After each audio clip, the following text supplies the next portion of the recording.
And all of a sudden, the kids are starting to sniffle.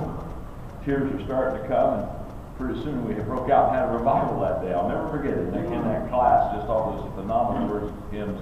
I'm very honored. I hope you're having a very good conference here.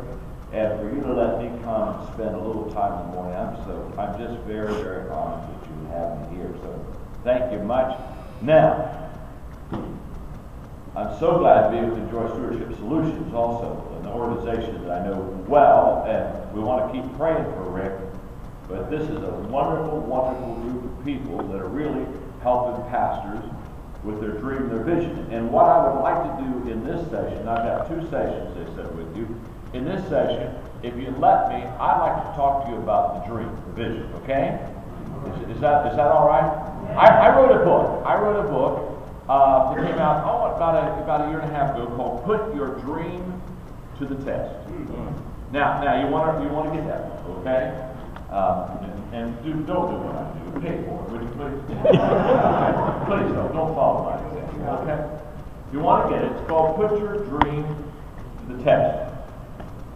This was a book that I wanted to write for probably a dozen years, and I attempted to write it twice. And I put the manuscript down because it wasn't what I wanted. And I just couldn't feel right about the book, and so I gave it a 3rd shot a few years back. And I'll tell you why this time it worked.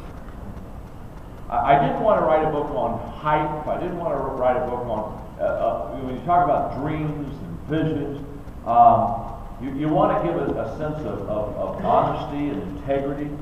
Because we're leaders. Amen. And let me tell you something. Every leader has a vision.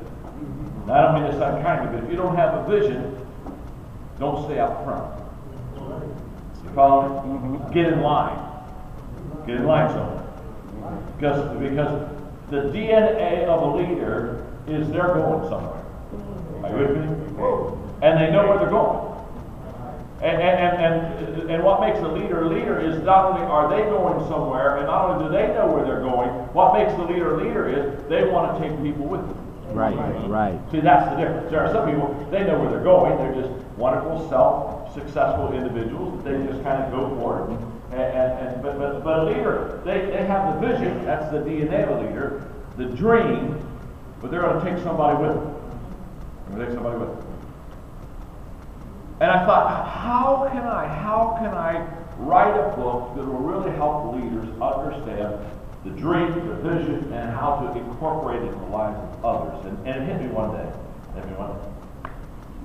The more, this is a very important statement. I'll get to you a couple times. Listen to it the first time, then we start taking some notes.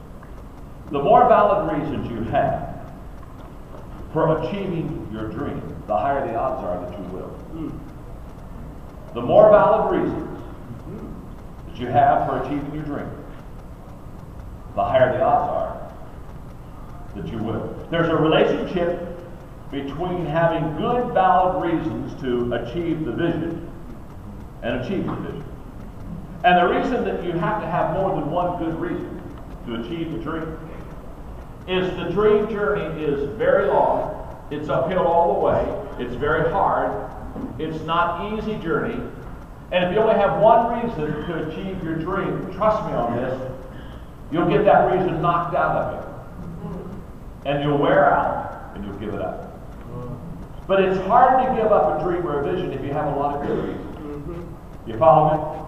More than just one.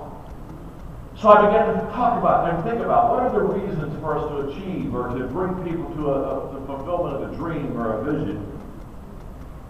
And I began to write them down, and there were about 35 to 40. I remember as I began to spend probably 6 weeks just writing down all the, and then I began to condense it and press it. And the bottom line is, by the time I wrote the book, I came up with 10 questions that every leader needs to ask himself or herself to achieve their dream.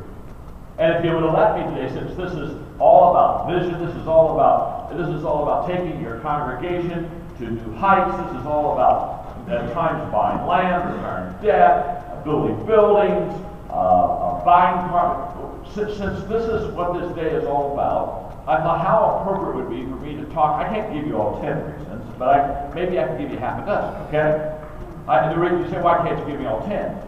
Because I want you to buy the book. Do you understand? I mean, hello. Okay, so my name's John. I'm your friend. Okay. but let me give you 5 or 6. Okay. And I promise you, when I give you 5 or 6, you'll say, "Oh my God, where's the book? Where's the book? Where is it?" I'm kidding. I'm happy. You are precious, precious people. So I'm going to